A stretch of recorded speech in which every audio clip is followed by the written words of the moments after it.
rarely you see a partnership of this kind. 167 of 60 balls. It was just brilliant batting, high quality hitting.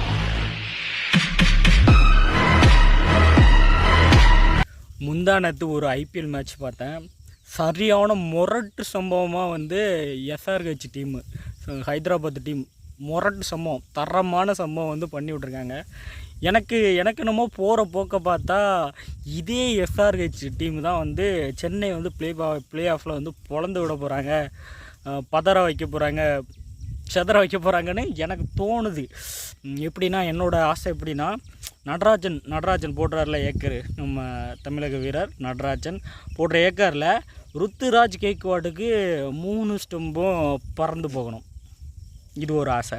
இன்னொரு அதே நடராஜன் ஏக்கரில் டோனி கடைசி ஓவருக்கு தலை தரிசனத்துக்கு வருவார்ல, தலை வந்து தரிசனம் கொடுக்க வரும்போது பந்தே மிடில் ஸ்டெம்பு வந்து பிடிங்கிட்டு போகணும். அப்படி போகணும். அதுதான் வந்து என்னோடய ஆசை.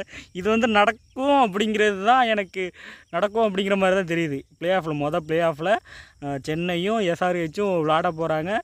எஸ்ஆர்ஹெச் எப்படி எல்எஸ்ஜி லக்னோ சூப்பர் ஜெயின்ட்டை முரட்டு சம்பவமாக பண்ணி விட்டாங்களோ அதே மாதிரி சிஎஸ்கேயும் வச்சு வந்து நல்லா செஞ்சு விடுவாங்க அப்படிங்கிறது தான் தெரியுது பார்ப்போம். ஆனால் அதுக்கு முன்னாடி இந்த ஐபிஎல்லை பொறுத்த வரைக்கே பார்த்தா எல்லா டீமும் வந்து சரியாக அடிக்கிறாங்க. 200 ரன் 250 ரன்னை வந்து அசால்ட்டாக அடிக்கிறாங்க.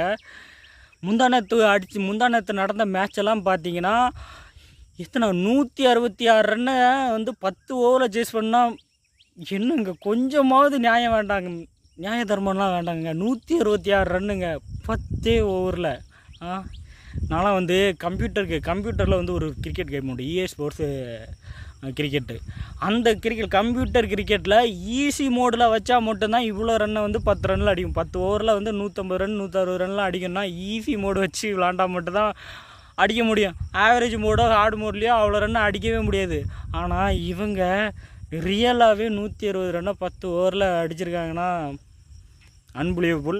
இதே சம்பவம் முரட்டு சம்பவம் சிஎஸ்கேக்கு எதிராகவும் பண்ணுவாங்க அப்படிங்கிற ஒரு நம்பிக்கை எனக்கு இருக்குது. பண்ணணும் கண்டிப்பாக இவங்க பண்ணணும். தலை தரிசனத்துக்கு வந்து தலை தரிசனத்தை பாழாக்கணும். இதே எஸ்ஆர்ஹெச் டீமு. எஸ்ஆர்ஹெச் அந்த சைலண்ட் மோடுக்கு சேப்பாக் ஸ்டேடியத்தை மறுபடியும் கொண்டு போகணும் அப்படிங்கிறது என்னோடய ஆசை, விருப்பம் எல்லாமே. அடுத்து இன்னொரு அன்பிலீவபிள், இதுவும் அன்பிலீவபிள் கேளுங்க. 160 ரன்னு 166 ரன்னை 10 ஓவரில் சேஸ் பண்ணுறது எவ்வளோ அன்பிலீவபிளோ அதே மாதிரி தான் பஞ்சாப் டீம் விளாண்ட ஒரு கேமு. கேகேஆர் கூட 162 ரன்னை 262 ரன்னை வந்து சேஸ் பண்ணிவிட்டு 20 ஓவரில் 262. அதுவுமே பெரிய அன்பிலீவபிள் கேம் தான். அதுவுமே வந்து இந்த ஐபிஎல்லில் பார்த்தோம். 2 அன்பிலீவபிள் கேம் வந்து இந்த ஐபிஎல்லில் இது வரைக்கும் பார்த்துருக்கோம். இன்னும் வந்து நிறைய மேட்ச் இருக்குது. இன்னும் வந்து ஐபிஎல் செமிஃபைனல்லாம் எப்படி போக போகுதுன்னு தெரியல, பொறுத்திருந்து பார்க்கலாம். ஆனால் 3 டீம் மாக்கால டீம் அப்படின்னா, ஒன்று கேகேஆர் டீமு மாக்கால டீமு, இன்னொன்று ஆர்ஆர் டீமும் ஒரு சில நேரம் வந்து ரொம்ப தீவிரமாக விளாடுறாங்க. அடுத்து எஸ்ஆர்ஹெச் விக்கெட் போயிடுச்சுன்னா, ஒரு 4-5 விக்கெட் அவங்களுக்கு போயிடுச்சுன்னா முடிஞ்சு அப்படி சைலண்ட் ஆயிடுவாங்க. ஆனால் அந்த 4-5 விக்கெட்டு போகல, அபிஷேக்கு ஹெட்டுலாம் அவுட் ஆகாமல் நிற்கிறானுவன், கிளேசன்லாம் அவுட் ஆகலை அப்படின்னா ஸ்கோர் எங்கேயோ போயிடுது. ஸ்ட்ரைக் ரேட்டு அவனை 200 தாண்டி தான் அடிக்கிறானு. ஸ்ட்ரைக் ரேட்டு 200க்கு மேலே தான் இருக்குது. 200 300 400 அபிஷேக்லாம் 400. நிறைய மேட்ச்சில் பார்த்தா இறக்கமே இல்லை 400 ஸ்ட்ரைக் ரேட்டில் விளாண்டுட்டுருக்கானு. இதே சுனில் நாராயண் வந்து சும்மா ஃப்ரீயாக வந்து விளாடுவான். அவனாலே வந்து 400 ஸ்ட்ரைக் ரேட்லலாம் விளாட முடியும். அவன் 200 ஸ்ட்ரைக் ரேட்டில் தான் விளாண்டுட்டு இருக்கான். ஆனால் நீ ஒரு பேட்ஸ்மேனாக இருந்துட்டு 400 ஸ்ட்ரைக் ரேட்டில் எப்படியா விளாடுறீங்க? பா முடியல, எப்படி அடிக்கிறானோன்னே தெரியல. ஆனால் அந்தளவு பிச்சு வந்து கிரவுண்டு வந்து பேட்ஸ்மேனுக்கு சாதகமாக ரெடி பண்ணுற மாதிரி தான் தெரியுது. அந்த ஐபிஎல்லில் எல்லா கேமுமே வந்து நிறைய ரன்னு போனால் தான் நல்லாயிருக்கும். ரன்னு போனால் தான் நிறைய பேர் ஐபிஎல்லை பார்ப்பாங்க. அப்படிங்கிறதுக்காகவே வந்து கிரவுண்டை ஃபுல்லாக பேட்ஸ்மேனுக்கு சாதகமாக தான் வச்சுருக்க மாதிரி எனக்கு தெரியுது. உங்களுடைய கருத்து என்னென்னு வந்து போட்டு விடுங்க, பார்ப்போம். சிஎஸ்கே இன்றைக்கி வந்து மேட்ச் நடக்கு. இன்றைக்கி வந்து இன்றைக்கி குஜராத் கூட நடக்கிற மேட்ச்சில் கண்டிப்பாக தோற்றுருச்சுன்னா சிஎஸ்கே ப்ளே ஆஃபே வராது.